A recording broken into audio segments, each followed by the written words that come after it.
Victorian England, 1880. The rain fell in unforgiving sheets over the rolling hills of Hampshire, as if the heavens themselves mourned the passing of Lord Richard Harrington. The funeral procession wound its way through the muddy country road, a sombre line of black carriages that seemed to disappear into the mist. Inside the lead carriage, Alexander Westmoreland, the Duke of Blackmore, sat in stoic silence, his sharp features hardened by grief, yet betraying no emotion. At 39, the years had been kind to his appearance, but merciless to his soul. Widowed 7 years prior, he had retreated into the rigid structure of duty and propriety, earning him a reputation throughout London society as a man of impeccable honour and impenetrable coldness. Across from him sat Lady Eleanor Harrington, her delicate hands clutching a sodden handkerchief. At 21, she was a vision of quiet dignity despite her overwhelming grief. Her chestnut curls were tucked beneath a black bonnet, and her pale face was partially obscured by a veil of mourning. She had not spoken a word since they departed the cemetery. "We shall arrive at Harrington Hall shortly," Alexander said, breaking the heavy silence. "I've arranged for your belongings to be packed. You'll depart for Blackmore Manor tomorrow." Eleanor's eyes flickered up to meet his. "So soon?" Her voice was barely audible above the drumming of rain against the carriage roof. "Your father's solicitor was quite clear. As your appointed guardian, I am to oversee your introduction to society until a suitable marriage is arranged. I am 21, Your Grace. Surely I am capable of managing my own affairs." Alexander's jaw tightened. Your father thought otherwise. He recalled the moment vividly, standing at Richard's bedside just days ago, clasping his friend's frail hand as the life ebbed from him. "Promise me, Alexander," Richard had wheezed. "Promise me you'll protect her. She has no one else." "I swear it," Alexander had replied. "I'll guard her as my own daughter." Now, looking at the young woman before him, Alexander felt the weight of that promise settle uncomfortably upon his shoulders. Eleanor was no longer the gangly child who had once hidden behind her father at society gatherings. She had blossomed into a woman of quiet grace and thoughtful demeanour. "I remember you from my father's hunting parties," Eleanor said suddenly, studying him with intelligent eyes. "You never smiled then either." A lesser man might have been offended, but Alexander merely raised an eyebrow. "I find little occasion for frivolity." "Is that what smiling is to you, frivolity?" "In times of mourning, certainly." Eleanor looked away, her profile sharp against the rain-streaked window. "My father smiled often, even in his final days." Alexander felt something twist in his chest. A pang of envy, perhaps, for his friend's ability to find joy even in darkness. Lord Harrington was a remarkable man. "And yet you are nothing like him," Eleanor observed. "No," Alexander agreed. "I am not." The carriage slowed as it approached the sweeping drive of Harrington Hall. The grand manor house, with its Tudor facade and sprawling gardens, had always seemed full of light and warmth when Richard was alive. Now it loomed like a mausoleum against the grey sky. Alexander descended first, extending his hand to assist Eleanor. As her gloved fingers touched his, he felt an unexpected jolt of awareness. She stepped down, her mourning dress brushing against him, and for a brief moment he caught the scent of lavender and old books, a combination that was uniquely hers. He withdrew his hand perhaps too quickly, disconcerted by his reaction. "Lady Fairchild will accompany you to Blackmore tomorrow," he said, referring to his widowed aunt who served as his hostess. "The journey is not arduous, but you shall stop at Huntington for the night." Eleanor nodded, her eyes fixed on her childhood home. "And what of Harrington Hall?" "It will be maintained until your marriage, at which time it shall pass to your husband's stewardship." A shadow crossed her face. "So I am to lose my father and my home in one stroke." "You will find Blackmore has an excellent library," he offered, recalling her fondness for literature. "Your father mentioned your scholarly pursuits." For the first time that day, a flicker of interest animated her features. "Did he?" "Indeed. He spoke of your translations of Greek poetry with considerable pride." A faint blush colored her cheeks. "He exaggerated my modest abilities." Richard Harrington was not given to exaggeration. They had reached the entrance, where the household staff stood in a line of mourning black. The butler, Simmons, bowed deeply. "Your Grace, Lady Eleanor, the solicitor awaits in the study." "Thank you, Simmons." Eleanor turned to Alexander. "Will you join us for the reading?" Alexander hesitated. His duty was to ensure her well-being, but the business of wills and inheritances seemed a private affair. "If you wish it." "I do," she said simply, and he was struck by the quiet determination in her voice. The study was warm, a fire crackling in the grate against the damp chill of the day.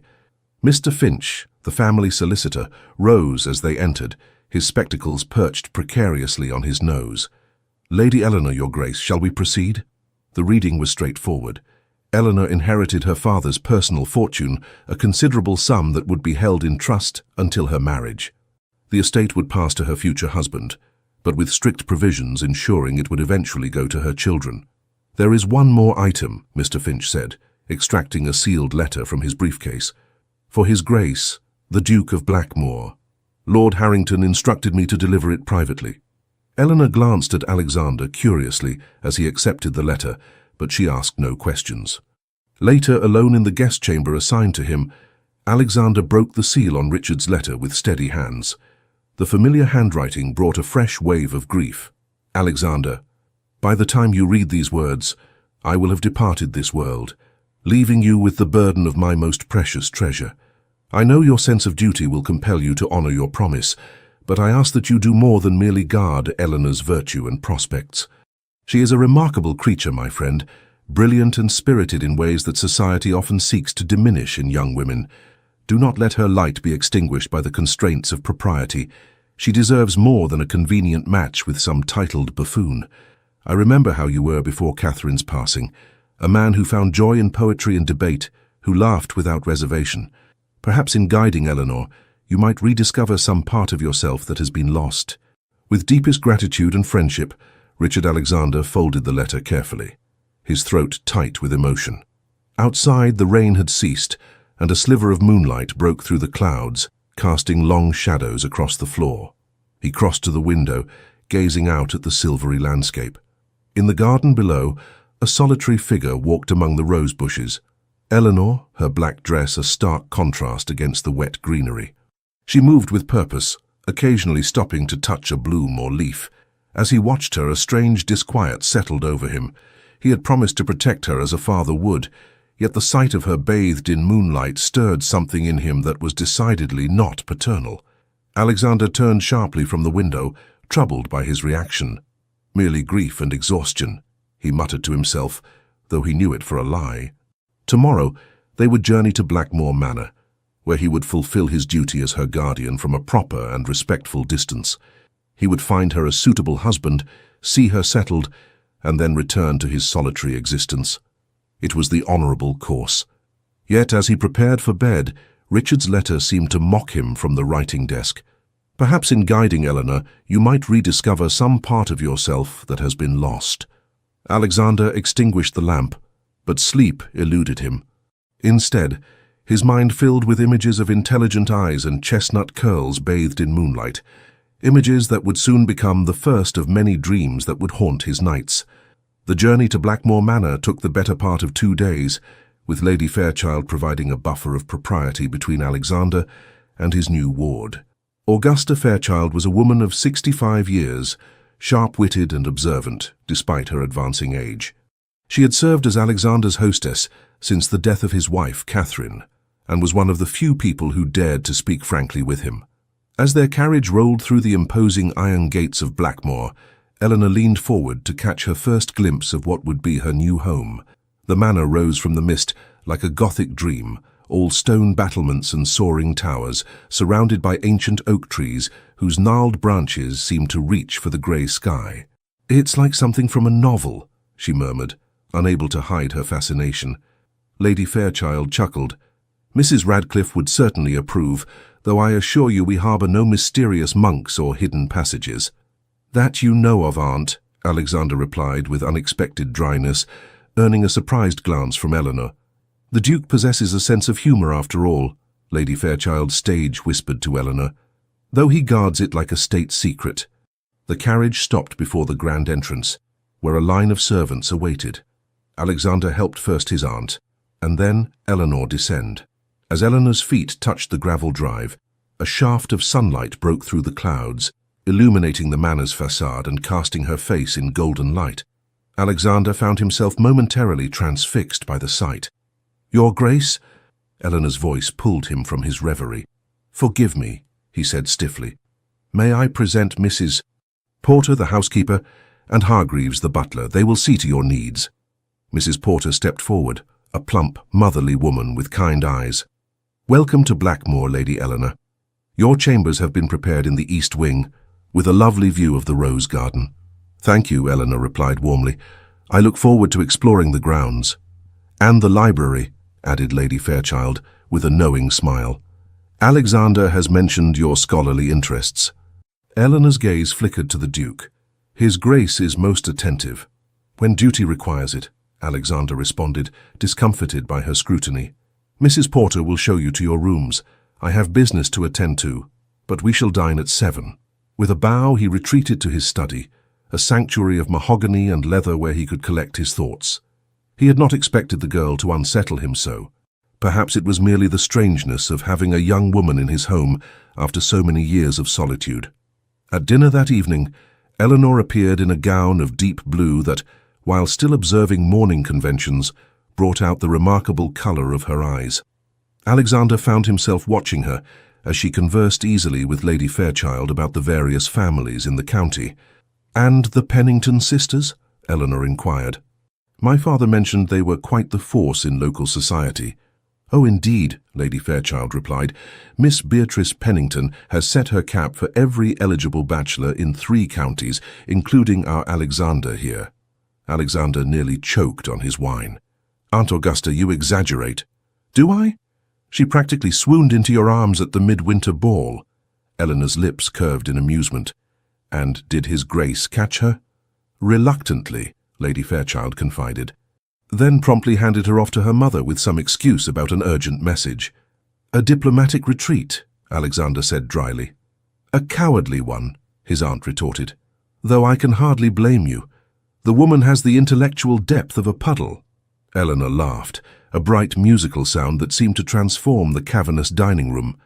Alexander found himself staring at the elegant line of her throat, the way her eyes crinkled at the corners. "Are there no ladies who meet with your approval, Your Grace?" she asked. "None who warrant the sacrifice of my independence," he replied, then immediately regretted his words. As her guardian, he should be advocating the virtues of matrimony, not dismissing it. "Yet you were married once," Eleanor observed quietly. An uncomfortable silence fell over the table. "Forgive me," she added quickly. "That was impertinent." "It was honest," Alexander replied, surprising himself. "Yes, I was married. Catherine was exceptional. They were devoted to each other," Lady Fairchild said softly. Her passing changed everything. Eleanor's eyes held a depth of understanding that belied her years. Some losses reshape us entirely. Alexander felt exposed under her gaze, as if she could see through the carefully constructed walls of his reserve. He changed the subject abruptly, inquiring about her preferences for breakfast, but the moment lingered in his mind long after the meal had ended. Later that night, unable to sleep, Alexander found himself drawn to the library. A light glowed beneath the door. Someone else was apparently suffering from insomnia. He hesitated, then pushed the door open. Eleanor stood by one of the tall windows, a volume of poetry in her hands. She had exchanged her dinner gown for a simple robe, her hair loose around her shoulders. The moonlight streaming through the window transformed her into a luminous apparition. She turned at the sound of the door but showed no surprise at his presence. "Your Grace, Lady Eleanor, I apologize for the intrusion." "It's your library," she pointed out. "I'm the intruder." Alexander crossed to the fireplace, maintaining a proper distance. "What are you reading?" She held up the book. "Keats. Bright star, would I were steadfast as thou art. Not in lone splendour hung aloft the night," he continued from memory, surprising them both. Eleanor's eyes widened slightly. "You know Keats. I was not always the stern guardian you see before you," he admitted. "There was a time when poetry was as essential to me as breathing." What changed? The question hung between them, deceptively simple, yet profoundly complex. Alexander found himself answering honestly, driven by some impulse he could not name. When Catherine died, words seemed insufficient. "Empty." Eleanor nodded, her expression contemplative. "After my mother passed, my father could not bear music for nearly a year. She played the pianoforte, you see. And now? Now he would hum her favorite melodies when he thought no one was listening.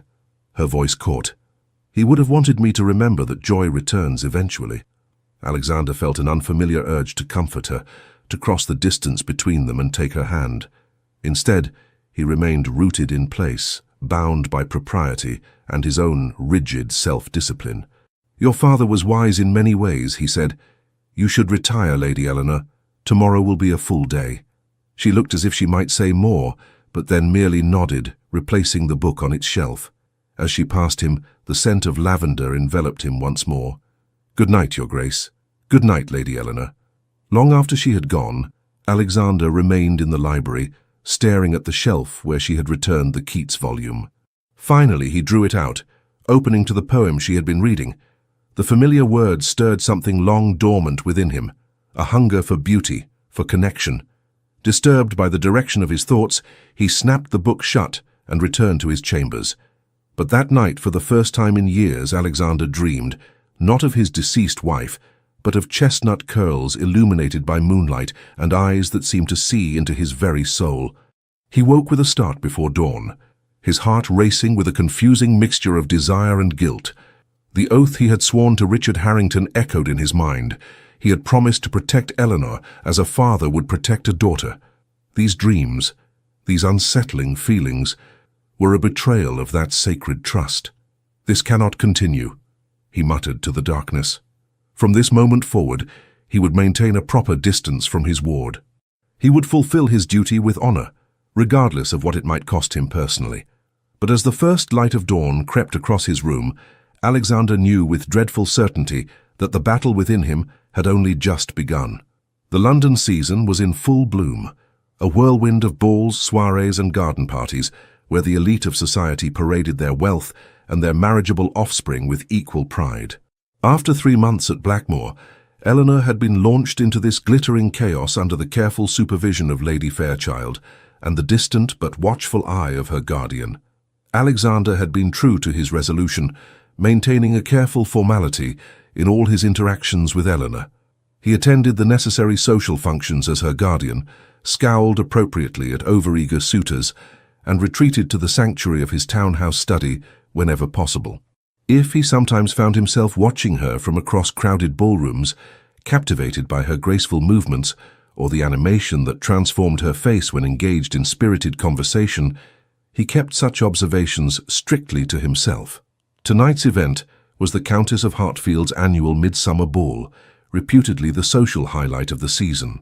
Alexander stood at the perimeter of the ballroom, a glass of untouched champagne in his hand, as he observed Eleanor dancing with Lord Edmund Rutherford, the youngest son of the Duke of Kenilworth. "She moves beautifully, does she not?" Lady Fairchild appeared at his side, her shrewd eyes taking in his expression, like a water nymph among river stones. "An unusual metaphor, Aunt," Alexander replied, careful to keep his tone neutral. "But apt. Most of these young ladies flounce about like decorated geese, but Lady Eleanor possesses a natural grace." Alexander could hardly disagree. Where other debutantes simpered and fluttered, Eleanor moved with quiet confidence, her intelligence evident in her thoughtful expressions and measured responses. She had quickly become a favorite among the more discerning members of society, though her scholarly interests and forthright manner sometimes bewildered the more conventional hostesses. "Lord Rutherford seems quite taken with her," Lady Fairchild observed. Indeed, the young lord was gazing down at Eleanor with unmistakable admiration. At 27, he was considered one of the season's most eligible bachelors, handsome, wealthy, and possessed of an amiable disposition. "He would be a suitable match," Alexander said, the words tasting like ashes in his mouth. Lady Fairchild gave him a sidelong glance. "Would he? I find him rather bland, like a pudding without spice." "Not all marriages require spice, Aunt. Compatibility and mutual respect are more enduring foundations," says the man who once rode 15 miles in a thunderstorm to bring his wife wildflowers because she mentioned missing the ones that grew near her childhood home. Alexander stiffened. "That was a different time. And you were a different man," she replied softly. "One I sometimes miss, nephew." Before he could respond, the dance ended, and Eleanor was approaching them, her cheeks flushed and eyes bright with exertion. "Your Grace, Lady Fairchild," she greeted them with a small curtsy. "What a magnificent affair! You seem to be enjoying yourself," Lady Fairchild said with a smile. "Lord Rutherford is quite the dancer." "He is very proficient," Eleanor agreed diplomatically. Alexander raised an eyebrow. "But not to your taste." "I did not say that," she replied, though her expression suggested otherwise. "He was most attentive." "And most eager for the next dance, I'd wager," Lady Fairchild added, "along with half the gentlemen in the room." As if on cue, a young viscount approached, requesting Eleanor's hand for the upcoming quadrille. With a polite smile, she accepted, leaving Alexander and his aunt once more. "She has collected 4 bouquets, 2 poems of dubious quality, and a rather ambitious proposal to tour the Crystal Palace," Lady Fairchild reported. "Not bad for her first season." "And what does she think of these suitors?" Alexander found himself asking. "She finds Lord Pemberton too frivolous, Sir William too serious, and the rest barely worth mentioning." Lady Fairchild's eyes twinkled, though she did say that Lord Rutherford reminded her of a character from a particularly tedious novel. Despite himself, Alexander felt a flicker of amusement. She has a discerning eye. Indeed, much like her guardian. The evening progressed, and Alexander dutifully played his role, engaging in conversation with various society matrons and observing Eleanor from a distance. It was well past midnight when he noticed her slipping through the French doors onto the terrace, apparently seeking a moment's respite from the crush inside. After a brief internal debate, he followed, telling himself it was merely to ensure her safety. The terrace was dimly lit by paper lanterns, the summer air heavy with the scent of roses from the garden below. Eleanor stood at the balustrade, her face upturned to the star-strewn sky. "Are you unwell, Lady Eleanor?" he asked, keeping his voice formal. She turned, startled by his presence. "Your Grace, no, I am quite well. I merely needed a moment of quiet. The season can be overwhelming." "It's not the activity I find taxing," she admitted. "It's the artifice, so much careful posturing and strategic conversation with so little genuine exchange." Alexander moved to stand beside her, maintaining a proper distance. "Society functions by certain rules." "Does it function well, though?" she challenged. "All these elaborate rituals to pair young women with suitable men based on wealth and status rather than character or compatibility." "How you sound like a radical," he said, though without censure. Eleanor laughed softly. "Perhaps I am. My father indulged my unconventional thinking. He believed women deserved more than to be decorative possessions." Richard always was ahead of his time. They fell silent, the distant music from the ballroom creating a strange, dreamlike atmosphere around them. "Lord Rutherford intends to call tomorrow," Alexander said finally. "He will likely seek my permission to court you formally."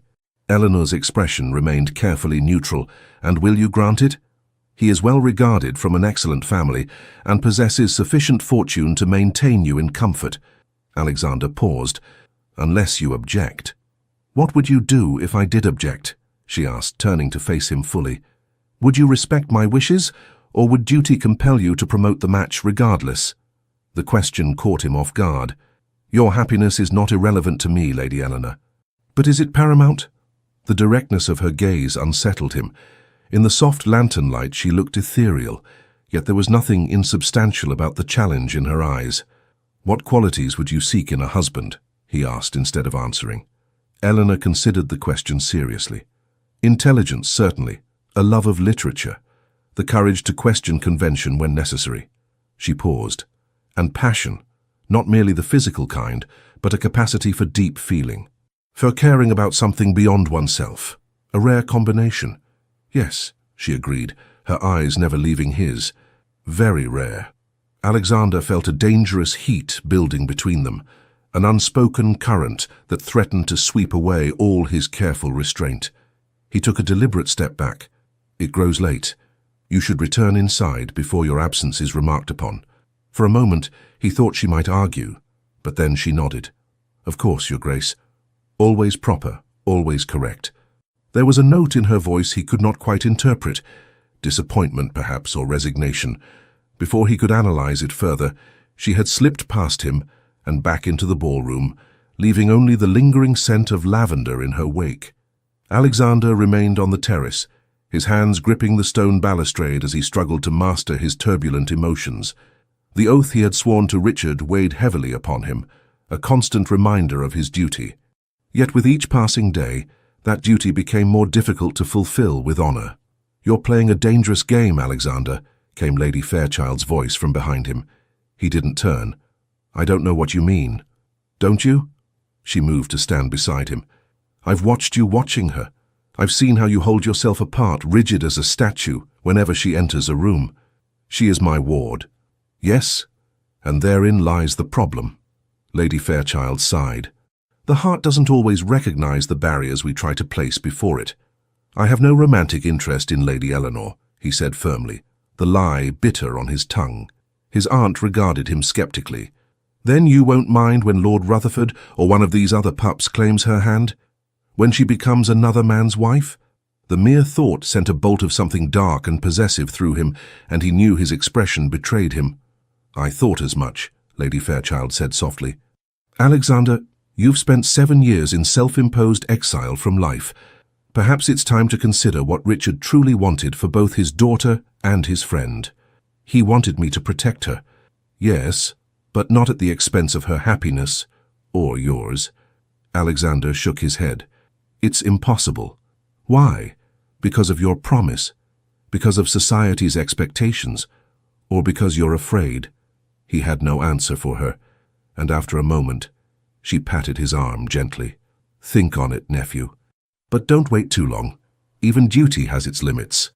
She left him alone with his thoughts and the distant strains of a waltz. Above, the stars glittered coldly, indifferent to the turmoil within his breast. Eleanor would dance with other men tonight, smile at their compliments, perhaps even encourage their suits. It was the natural order of things, the very outcome he had promised Richard he would facilitate. So why did the thought fill him with such unbearable anguish? The following afternoon, as predicted, Lord Rutherford called at the Duke's London residence, requesting a private audience. Alexander received him in his study, a sombre room that reflected its owner's temperament. "Your Grace," the young lord began nervously, "I come with a matter of great importance." "I believe I can guess the nature of your visit, Lord Rutherford," Alexander replied, gesturing for him to be seated. "You wish to discuss Lady Eleanor?" "Yes, sir." Rutherford straightened his shoulders. "I seek your permission to pay court to her. My intentions are honorable, I assure you." Alexander regarded him coolly. "Lady Eleanor is not merely a ward, but the daughter of my dearest friend. Her happiness and well-being are of paramount concern to me. Of course, Your Grace, I would strive to make her happy in all things." "Would you?" Alexander leaned forward slightly. "Tell me, Lord Rutherford, what do you know of Lady Eleanor's interests, her passions?" Rutherford shifted uncomfortably. "She is most accomplished, I believe. Plays the pianoforte beautifully." "She does not play at all," Alexander corrected him, "though she translates Greek poetry and has a particular fondness for the natural sciences." "Indeed?" Rutherford looked genuinely surprised. "How unusual." Something in the young man's tone hardened Alexander's resolve. "Lady Eleanor is unusual in many respects, Lord Rutherford. She requires a husband who will appreciate her uniqueness, not seek to conform her to society's expectations. I assure you, Your Grace, I hold Lady Eleanor in the highest esteem." "Esteem is not sufficient," Alexander said firmly. "She deserves a man who values her mind as much as her beauty, who will encourage her intellectual pursuits rather than stifle them." Rutherford's expression suggested that he found this concept somewhat bewildering. "I would never prevent Lady Eleanor from reading, if that is her pleasure." "How magnanimous," Alexander replied dryly. The rest of the interview proceeded with painful civility, concluding with Alexander's reluctant permission for Rutherford to call upon Eleanor, though with no formal understanding. As he showed the young lord out, Alexander was acutely aware that he had judged the man against an impossible standard. His own feelings for Eleanor, which grew deeper and more complex with each passing day. Later that afternoon, he found Eleanor in the library of his London house, deeply engrossed in a volume of natural philosophy. "Lord Rutherford called today," he announced without preamble. Eleanor looked up, marking her place carefully before closing the book. "Did he? He requested permission to court you." Her expression revealed nothing. "And your response?" "I granted it, conditionally." Alexander moved restlessly about the room, unable to meet her eyes. "You are free to receive his attentions, but there is no formal understanding." "How generous of you," she said, her tone faintly ironic. Alexander stopped his pacing. "You do not seem particularly enthused by the prospect. Should I be?" Eleanor rose from her chair, moving to replace the book on its shelf. "Lord Rutherford is pleasant enough, I suppose, but I find little to engage with beyond his surface charm. He is considered quite a catch." "By whom?" "The mothers who wish to see their daughters advantageously settled, the young ladies who measure a man's worth by his title and fortune." She turned to face him. "I thought you knew me better than that, Your Grace." "What I know," Alexander said carefully, "is that as your guardian I am obligated to consider suitable matches for you." Eleanor took a step closer, her eyes searching his. "And is that all you are? My guardian?" The question hung in the air between them, charged with dangerous possibility. Alexander felt his carefully constructed walls beginning to crumble.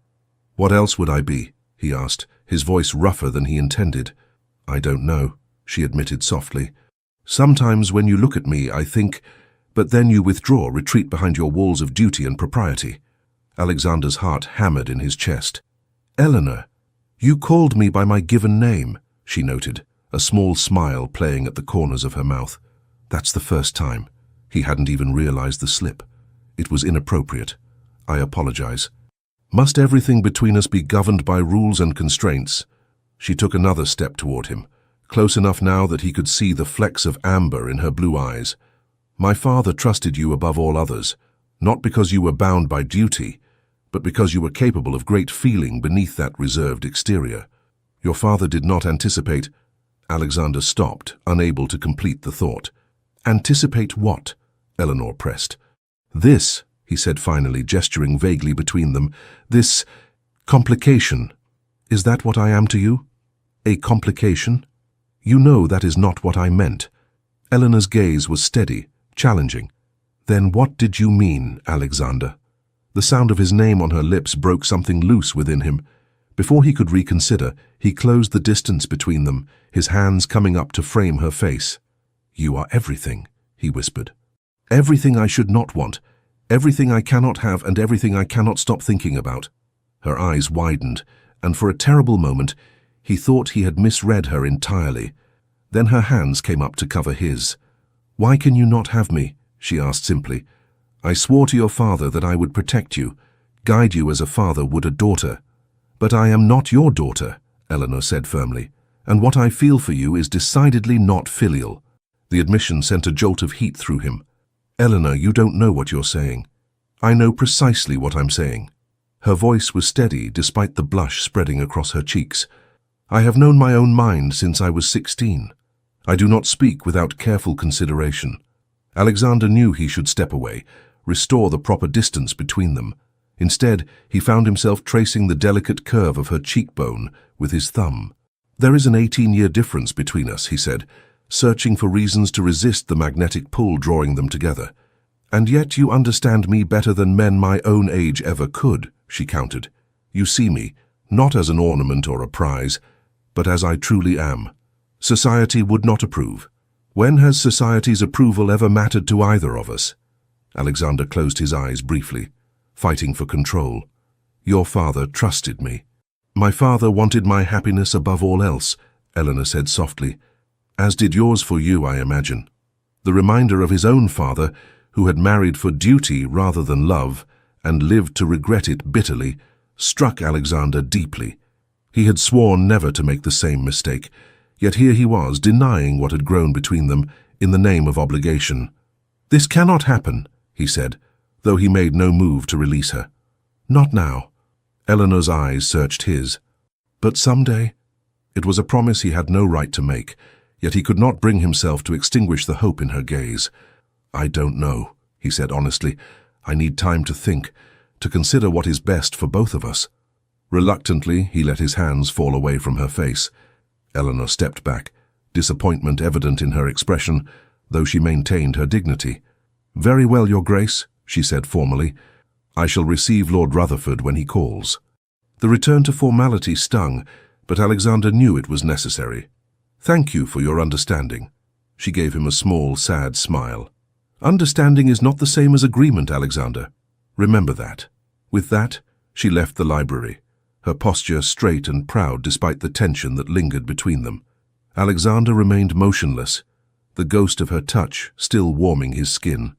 That night, his dreams were more vivid than ever. Eleanor in his arms, her lips pressed to his, her body yielding against him.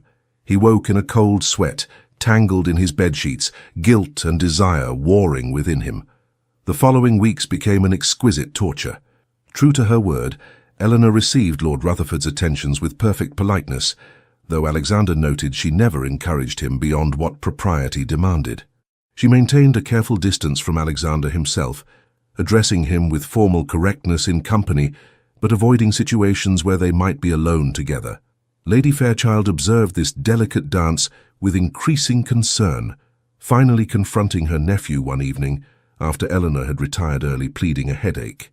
"This cannot continue, Alexander," she said bluntly. "You're both miserable." "It will pass," he replied, though without conviction. "Will it?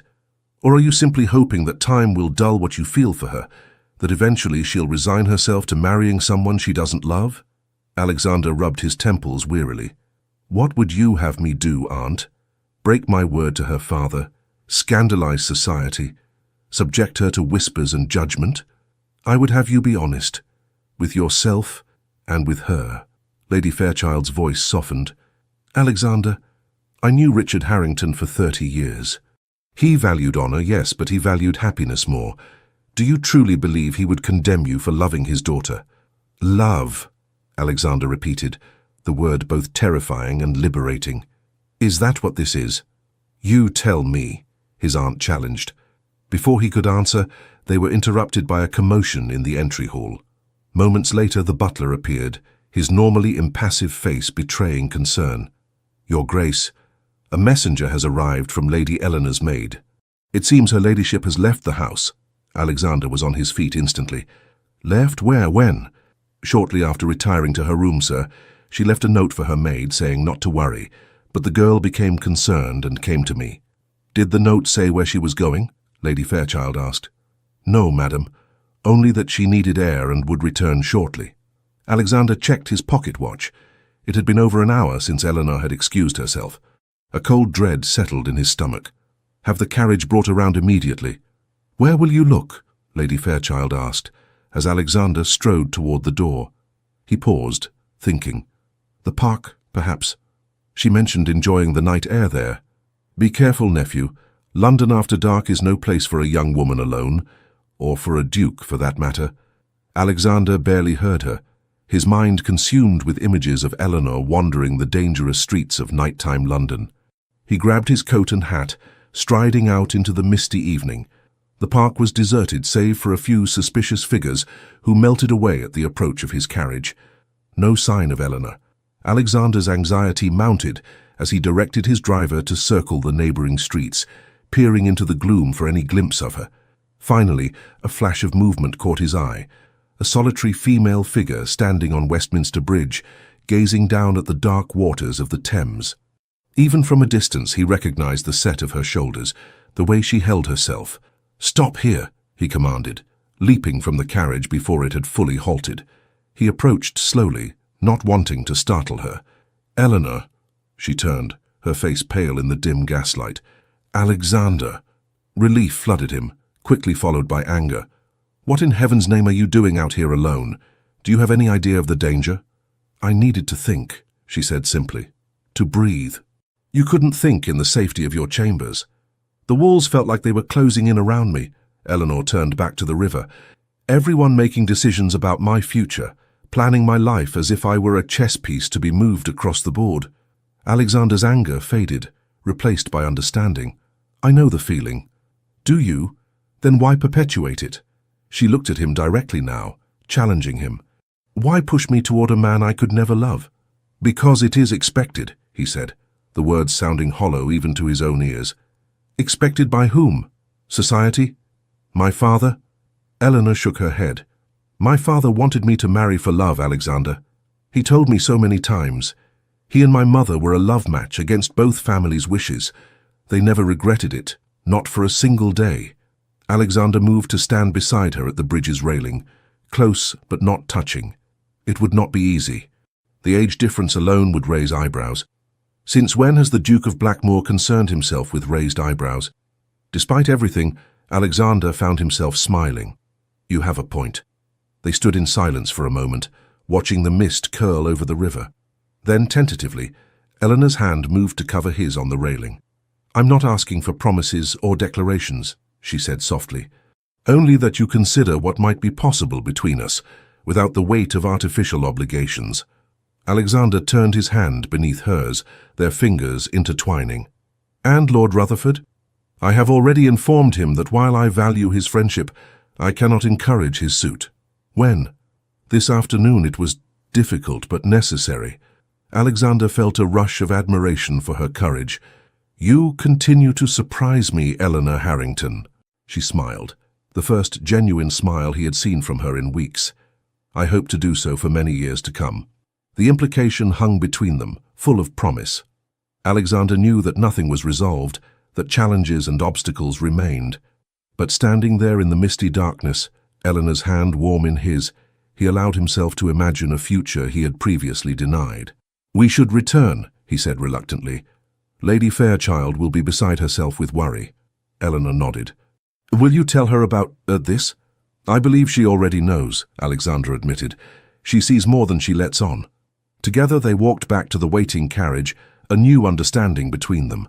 The journey home was quiet but comfortable, their hands occasionally brushing in the darkness. Each touch a silent affirmation of feelings too new and fragile to be fully articulated. As they neared the house, however, reality intruded once more. Alexander knew that whatever path they chose would not be easy or straightforward. Society had expectations, conventions that could not simply be ignored without consequence. We must proceed carefully, he said, as the carriage slowed. For your sake as much as anything. Your reputation is of less concern to me than my happiness, Eleanor interrupted. But I understand the need for discretion. Alexander helped her from the carriage, allowing his hands to linger on hers a moment longer than strictly proper. We will speak more tomorrow, when both of us have had time to reflect. Eleanor's eyes, luminous in the lamplight, met his. My feelings will not change overnight, Alexander. Nor will mine, he admitted. But this is too important to rush. She smiled, understanding in her gaze. Until tomorrow, then. As Alexander watched her ascend the steps to his townhouse, a strange lightness filled him. Hope, he realized, a sensation almost forgotten in the years since Catherine's death. Whatever challenges lay ahead, he would face them with Eleanor at his side, if she would have him. But first he had a letter to write, to his solicitor, requesting a review of the guardianship arrangements. If they were to pursue this connection between them, it must be done honorably, with no shadow of impropriety. Helena deserved nothing less. The London gossip mill operated with ruthless efficiency, grinding the smallest indiscretions into grist for scandalous speculation. By mid-July, whispers about the Duke of Blackmore and his beautiful ward had begun to circulate through drawing rooms and gentlemen's clubs alike. Did you see how he watches her? They say he's refused 3 perfectly respectable offers for her hand. My cousin's wife's sister overheard them in the library at the Havenshire's ball, speaking most improperly. The rumours were, for once, not entirely unfounded. Though Alexander and Eleanor had maintained perfect propriety in public, something had shifted between them. A current of understanding that manifested in shared glances, brief touches, and conversations that seemed innocuous to outsiders, but were laden with meaning for them alone. Lady Fairchild observed these developments with cautious approval, acting as both chaperone and conspirator in their careful dance around society's expectations. She arranged outings where Alexander and Eleanor might have moments of privacy within the bounds of propriety, and deflected curious inquiries with practiced skill. It was during one such outing, an afternoon at the Royal Botanical Gardens, that Alexander found himself alone with Eleanor in the orchid conservatory, Lady Fairchild having conveniently lingered behind to admire a particularly rare specimen. Your aunt is not subtle, Eleanor remarked, amusement lighting her features. Alexander smiled. Subtlety has never been among her virtues. They walked slowly among the exotic blooms, the humid air heavy with sweet fragrance. Eleanor paused to admire a particularly striking purple orchid, her profile etched against the verdant background like a cameo. "I received a letter from my father's solicitor this morning," she said casually. "Apparently, there has been some inquiry regarding the terms of my guardianship." Alexander nodded. "I asked him to review the arrangements." "May I ask why?" "Because if we are to explore what exists between us, I want to ensure everything is done properly. Your father entrusted me with your welfare. I will not betray that trust." Eleanor turned to face him fully. "And what did Mr. Finch discover?" "That the guardianship was specifically designed to end upon your marriage or your 22nd birthday, whichever came first."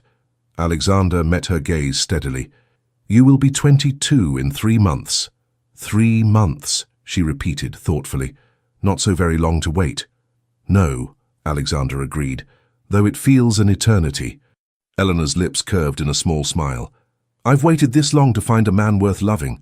I suppose I can wait a bit longer for propriety's sake." The simple declaration, "a man worth loving," sent a surge of emotion through Alexander.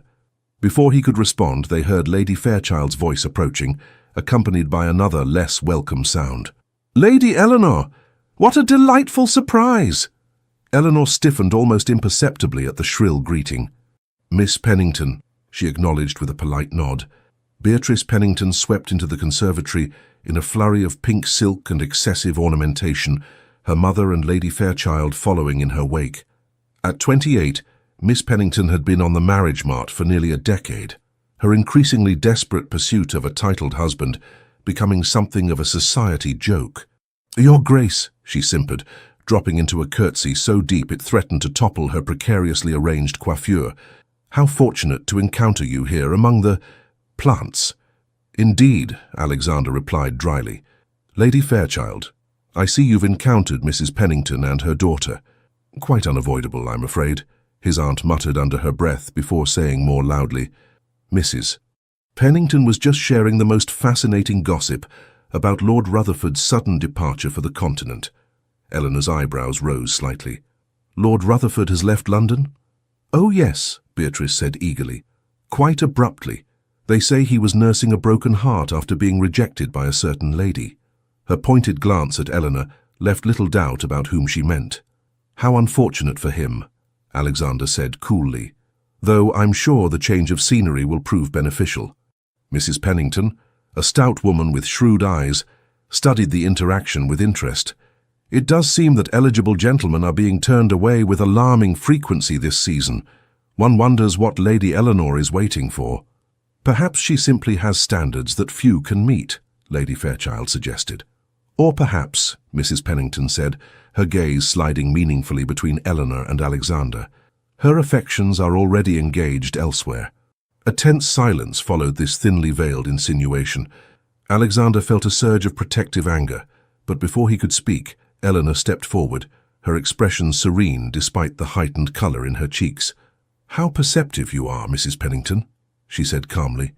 "Indeed, I find that my interests lie in directions that might surprise conventional thinkers.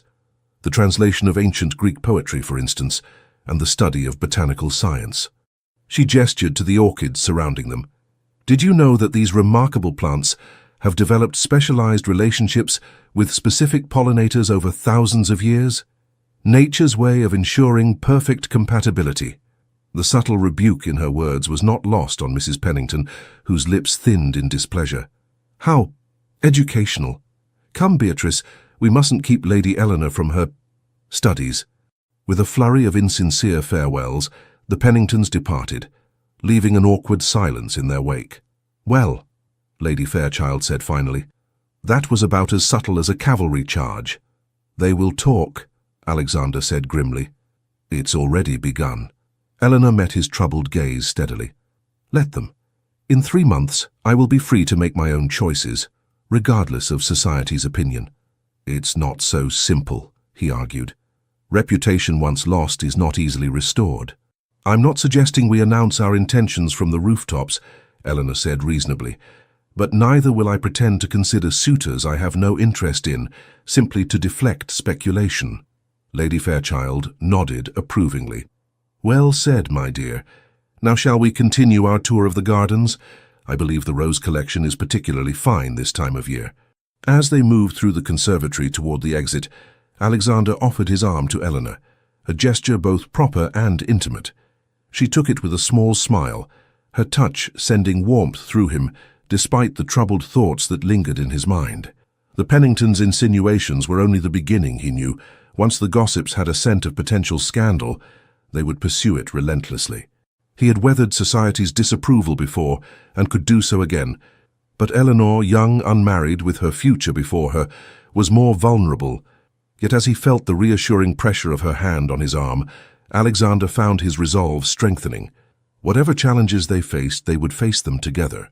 The path forward might not be easy, but it was increasingly clear that it was the only path either of them wished to take. The following weeks brought a mixed blessing. As the season wound down and the heat of summer drove many families to their country estates, the intensity of the gossip diminished somewhat. However, this respite was balanced by new challenges as Alexander found himself navigating the complex transition from guardian to suitor. They had agreed to maintain proper appearances until Eleanor's birthday in October, while privately acknowledging the deepening bond between them.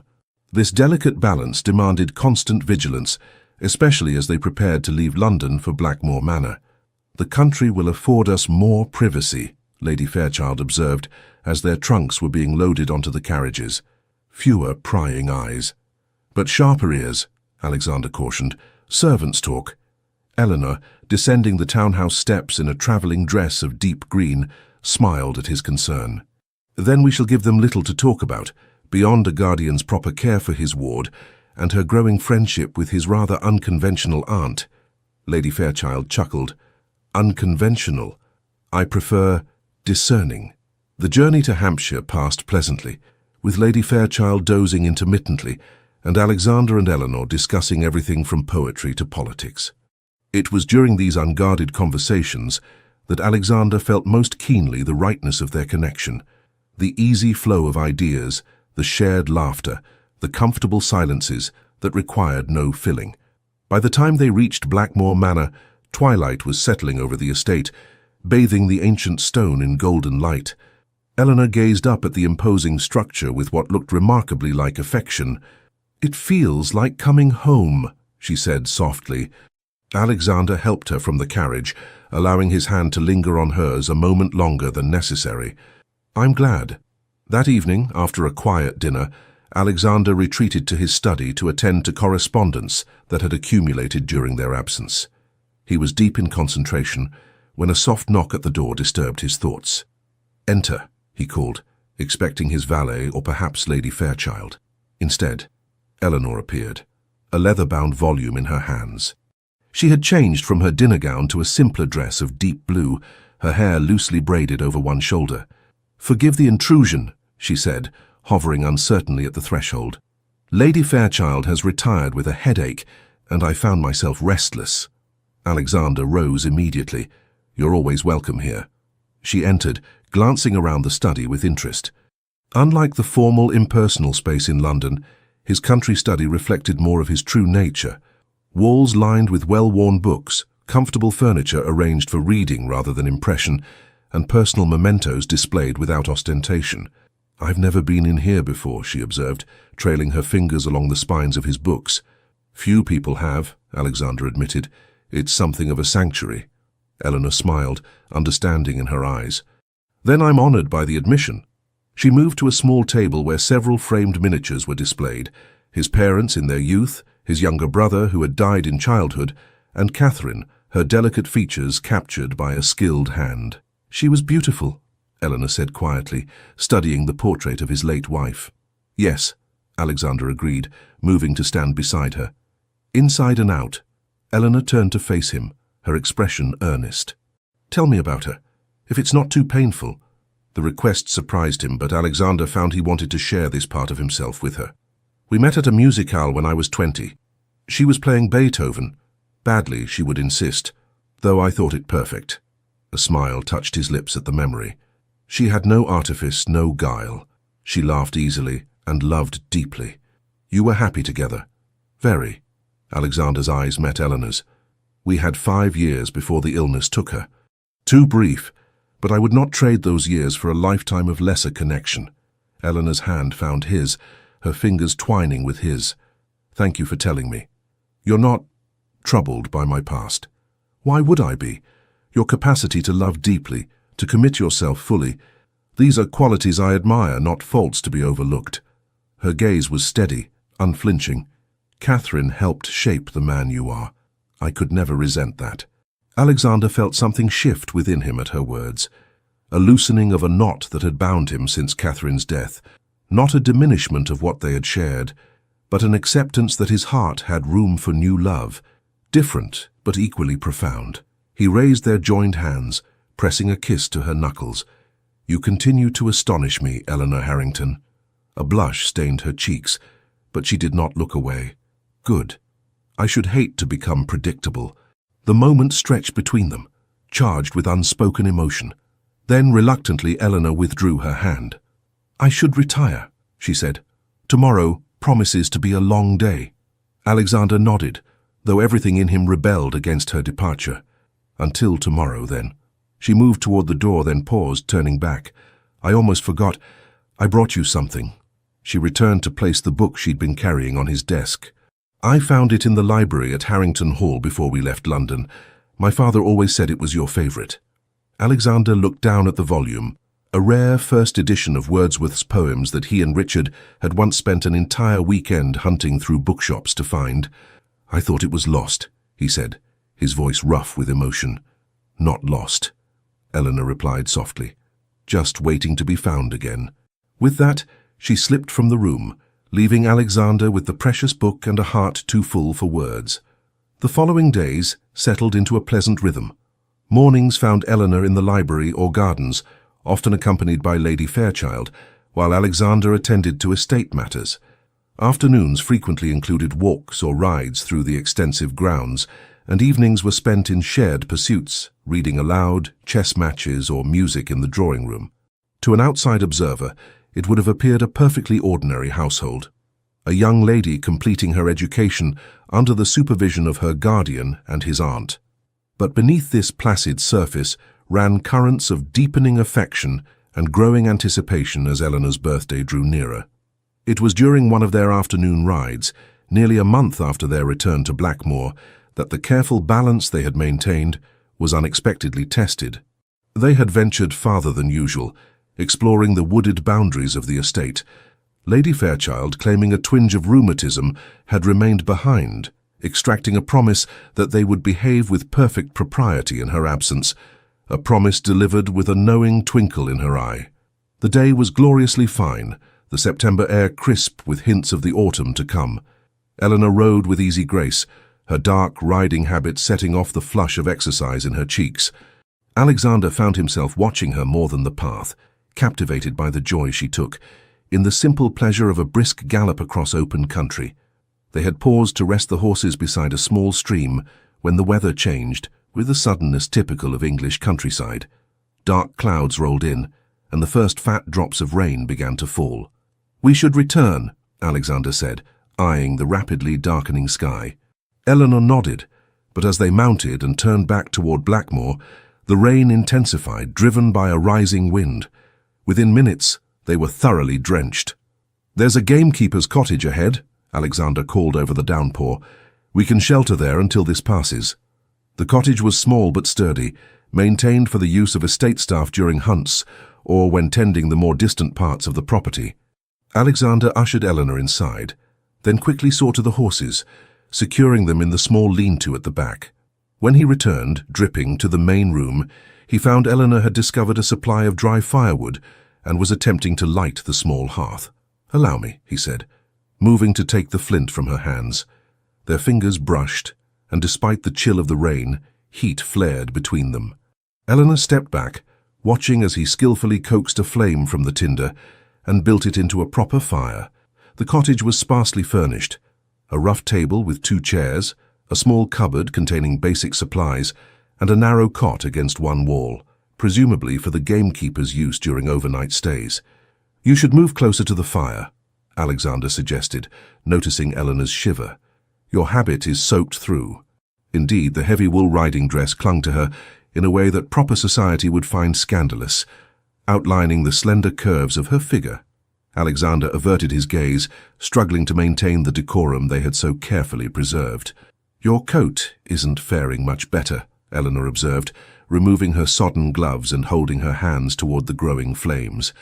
Alexander shrugged out of the dripping garment, hanging it near the fire to dry. His shirt, though damp, had been somewhat protected, but he was acutely aware of the impropriety of their situation, alone, rain-soaked, in a remote cottage with night approaching. "The storm seems to be settling in," he said, peering out the small window at the lashing rain. "We may be here for some time." Eleanor met his gaze steadily. "Are you concerned about my reputation or your own resolve?" The directness of her question startled a laugh from him. "Both, perhaps." She smiled, the firelight casting a golden glow over her features. "We've maintained perfect propriety for weeks now. Surely we can manage a few more hours." "Hours that may extend into the evening," Alexander pointed out. "If we don't return by nightfall, there will be talk. Lady Fairchild will understand the delay. It's not my aunt I'm worried about." Eleanor sighed, removing her riding hat and attempting to tame her damp curls. "Always society, always appearances. Don't you ever tire of it?" "Constantly," he admitted, "but I would not have your name tarnished, especially when we're so close to resolving matters properly."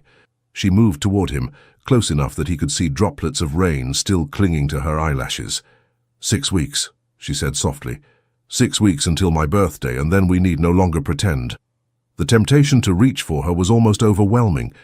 Alexander took a deliberate step back, maintaining the distance that propriety and his own precarious control demanded. 6 weeks, he agreed. Not so very long. But standing there in the intimate confines of the cottage, with rain drumming on the roof, and Eleanor looking at him with undisguised affection, it felt like an eternity. They passed the next hour in careful conversation, scrupulously avoiding topics that might inflame the tension simmering between them. Eleanor discovered a deck of cards in the cupboard, and they engaged in several hands of whist, the mundane activity providing a welcome distraction. As dusk approached, Alexander became increasingly concerned about their situation. "The rain shows no sign of abating.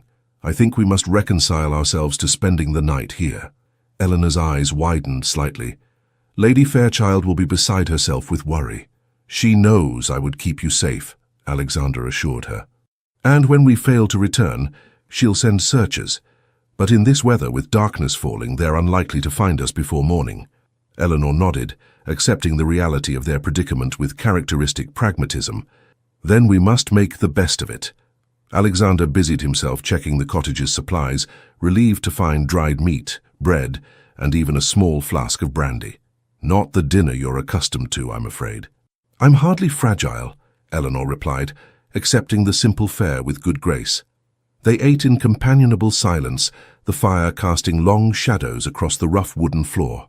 Outside, the storm continued unabated, wind howling around the eaves and rain lashing against the windows. When they had finished their makeshift meal, the inevitable question of sleeping arrangements could no longer be avoided. "You must take the cot," Alexander said firmly. "I'll manage well enough on the floor near the fire." Eleanor looked at the narrow bed dubiously. "It hardly seems fair. You'll be dreadfully uncomfortable." "I've slept in worse conditions during hunting expeditions," he assured her. She acquiesced, though reluctantly. As the evening wore on and the fire burned low, the temperature in the cottage began to drop. Alexander added more wood to the hearth, but noticed Eleanor trying to suppress a shiver. "Your clothes are still damp," he observed with concern. "As are yours," she countered. Alexander considered their options, limited as they were. "There are blankets in the cupboard. You should remove your outer garments and wrap yourself in them. I'll step outside while you do so." "In this downpour, don't be absurd." Eleanor rose decisively. "Turn your back if propriety demands it, but don't catch your death on my account." Alexander obeyed, fixing his gaze on the wall as he heard the rustle of fabric behind him. The awareness that Eleanor was removing her riding habit sent his pulse racing, despite his best efforts to maintain composure. "You may turn around now," she said after a few minutes. He did so cautiously, finding her seated on the edge of the cot, wrapped in a rough woolen blanket. Her riding habit and boots were arranged near the fire to dry, though he noted with relief that she still wore her shift and stays beneath the blanket. "Your turn," she said, politely averting her eyes. Alexander removed his damp waistcoat and boots, but retained his shirt and trousers, unwilling to test the limits of their restraint further. He settled on the floor near the hearth, using his rolled-up coat as a pillow and draping another blanket over himself. For a time, the only sounds were the crackling of the fire and the persistent drumming of rain on the roof. Alexander thought Eleanor had drifted off to sleep when her voice came softly through the darkness. "Alexander? Yes? When did you first know that your feelings for me had changed from guardianship to something else?" The question hung in the air between them, intimate and searching. Alexander considered his answer carefully. "There was no single moment," he said finally. "Rather a gradual awakening. I would find myself watching you as you read, captivated by your expressions, or I would anticipate our conversations, planning what topics might interest you." He paused. "But if I had to identify a turning point, it was perhaps that night in the library at Blackmore when you quoted Keats from memory. You stood in the moonlight, and suddenly I saw not my ward, but a woman of remarkable mind and spirit." "I remember that night," Eleanor said softly. "You recited the poem with me. It was the first time I glimpsed the man behind the stern guardian." "And you?" Alexander asked, curiosity overcoming propriety. "When did you first know that I was falling in love with you?" The word, love, spoken so openly between them for the first time, sent a jolt through him. "Yes," he managed. Eleanor was quiet for a moment. "I admired you from the beginning," she said thoughtfully. "Your integrity, your intellect. But I think it was during those weeks after my father's funeral, when I was still lost in grief. You never offered empty platitudes or treated me as fragile. You gave me space to mourn, but also purpose, books to read, translations to attempt. You saw my strength when I couldn't see it myself." Alexander felt humbled by her words. "I only did what seemed right. That," she said simply, "is precisely why I love you." The declaration, delivered with such quiet certainty in the intimate darkness of the cottage, broke through Alexander's carefully maintained reserve. He rose from his place by the fire and crossed to kneel beside the cot, taking Eleanor's hand in his. "Eleanor," he said, his voice rough with emotion, "I have tried to be honorable, to respect the trust your father placed in me, but I can no longer deny what I feel for you. I love you, not as a guardian, but as a man loves a woman he hopes to make his wife." In the flickering firelight he saw tears shining in her eyes. "Alexander," she whispered. He pressed her hand to his lips. "I know the timing is not what we planned. I had thought to wait until your birthday to do everything properly, but I find I can no longer keep these words unspoken." "Then speak them," Eleanor urged, her free hand coming up to touch his cheek. "Here now with only the storm as witness." "I love you," he said again, the words coming easier now. "Your brilliant mind, your courageous heart, your unwavering spirit. You have brought light back into my life when I thought darkness was all that remained for me." Eleanor's smile was radiant despite her tears. "And I love you, not as a girl with a romantic fancy, but as a woman who knows her own heart and mind. I choose you, Alexander Westmoreland, with clear eyes and full purpose." The sincerity in her gaze undid him. With a groan of surrender, Alexander leaned forward, capturing her lips in a kiss that began gently but quickly deepened, as years of loneliness and months of restraint gave way to the flood of emotion between them. Eleanor's arms wound around his neck, drawing him closer as she responded with surprising passion. The blanket slipped from her shoulders as she shifted to the edge of the cot, pressing against him with innocent eagerness. It was this very innocence that finally penetrated Alexander's haze of desire. With enormous effort, he broke the kiss, though he kept her in the circle of his arms. "We must stop," he said, his breathing uneven. Eleanor's eyes, dark with unfamiliar emotions, searched his. "Must we?" "Yes," he said firmly, though everything in him protested. "Not like this, Eleanor. Not in a gamekeeper's cottage during a storm, with your reputation at risk and our future uncertain." She sighed, resting her forehead against his shoulder. "Always the honorable man." "Not always," he admitted, pressing a kiss to her hair, "but in this I must be. I respect you too much to act otherwise." Eleanor nodded, understanding in her eyes as she drew back slightly. 6 more weeks, she said. 6 weeks, he agreed, and then, if you'll have me, a lifetime together. He retrieved the fallen blanket, wrapping it carefully around her shoulders before returning to his place by the fire. Though they were physically separated by the width of the small room, a new intimacy bound them together. Promises spoken and unspoken, a future now clearly envisioned rather than merely hoped for. As Eleanor drifted to sleep, lulled by the rain and the warmth of newfound certainty, Alexander remained awake, watching over her. Whatever challenges awaited them, society's judgment, the adjustment to their new relationship, the practical matters of marriage and estate, they would face them together. For the first time in 7 years, Alexander Westmoreland, Duke of Blackmore, allowed himself to look forward to the future with genuine hope. 3 months later, the drawing room at Blackmore Manor glowed with candlelight, the winter evening held at bay by blazing hearths and the warmth of celebration. A small gathering of trusted friends had assembled to witness the signing of the marriage contract between Alexander Westmoreland, Duke of Blackmore, and Lady Eleanor Harrington.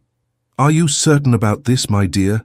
Lady Fairchild asked, adjusting Eleanor's hair as they prepared to join the gathering. "A quiet wedding at Blackmore rather than a grand London affair. Many young ladies dream of a cathedral and hundreds of guests." Eleanor smiled, meeting her soon-to-be aunt's gaze in the mirror. "I'm certain. What matters is not the ceremony but the marriage that follows." Lady Fairchild patted her shoulder affectionately.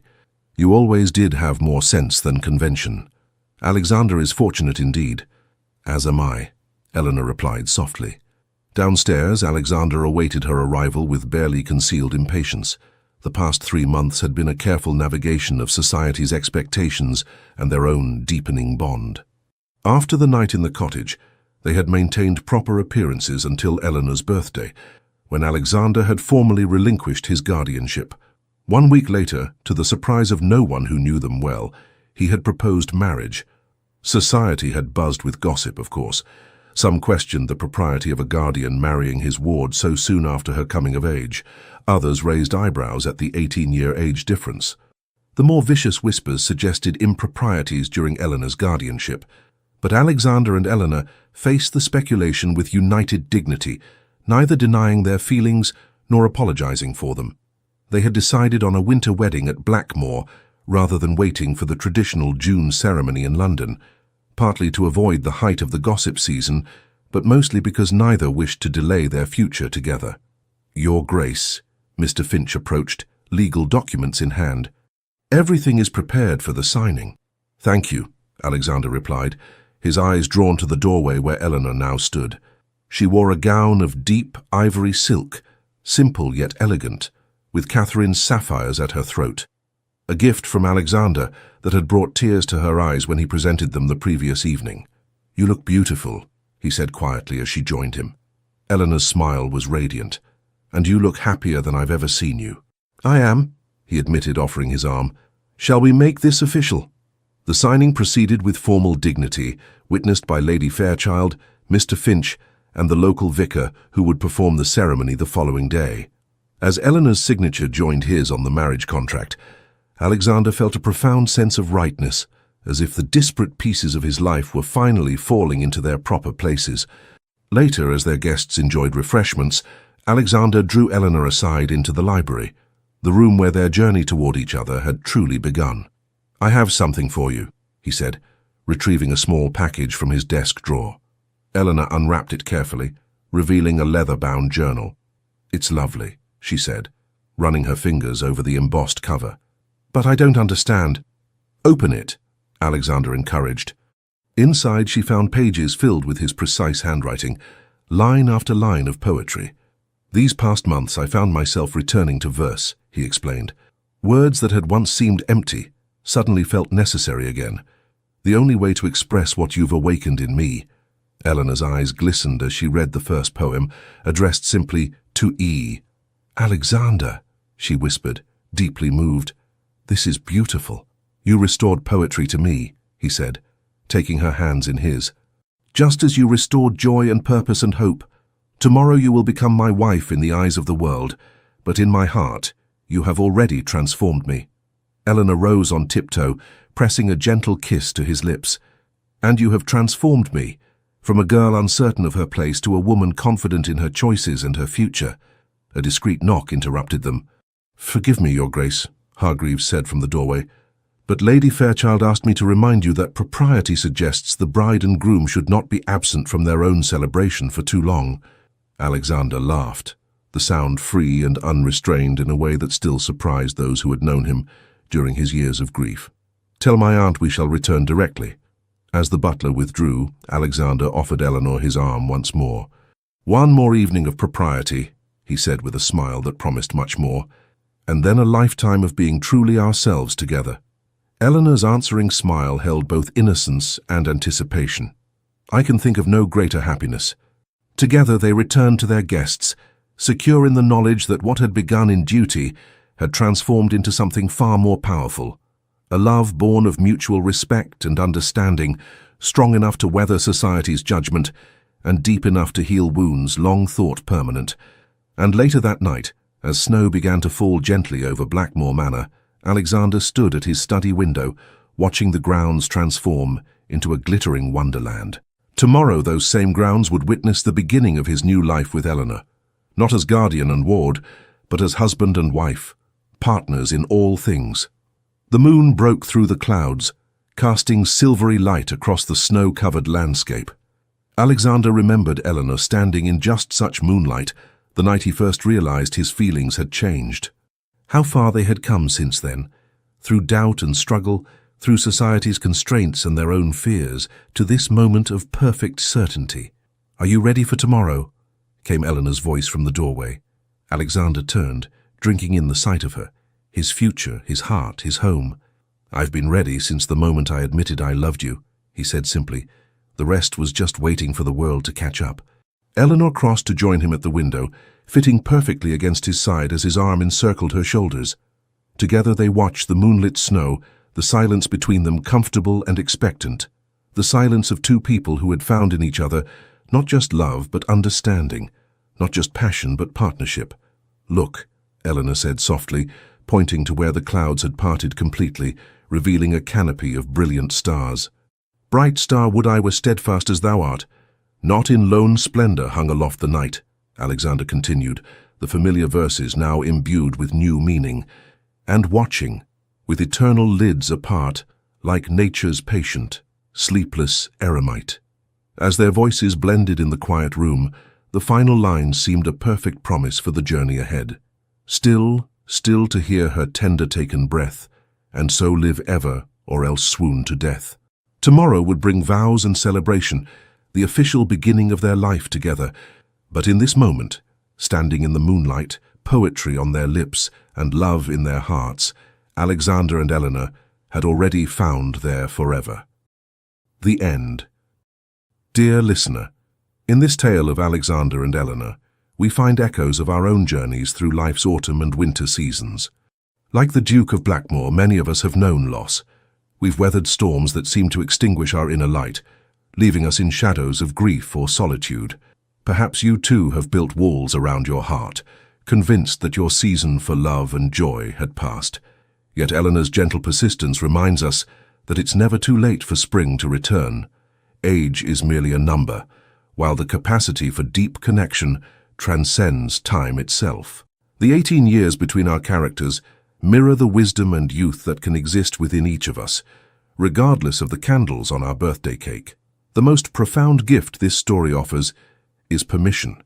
Permission to begin again, to rediscover parts of yourself long forgotten, to find new purpose when you thought your story's most meaningful chapters had already been written. Like Alexander rediscovering his love of poetry, there may be passions waiting to be rekindled in your own heart. Remember that the most beautiful relationships bloom from mutual respect and understanding. Eleanor valued Alexander not despite his years and experiences, but because of them. Similarly, your wisdom, your stories, your weathered heart, these are not burdens but treasures to be shared. As you rest tonight, know that second chances arrive in unexpected moments. Your life's story continues to unfold with possibilities for connection, for joy, for purpose. Tomorrow brings another page yet to be written, another opportunity to step from winter's shadow into the warming light of new beginnings. Sleep deeply, dream sweetly, and awaken with the Duke's newfound hope, the certainty that love, in its many forms, remains ever available to those brave enough to open their hearts once more. With deepest appreciation for sharing this journey,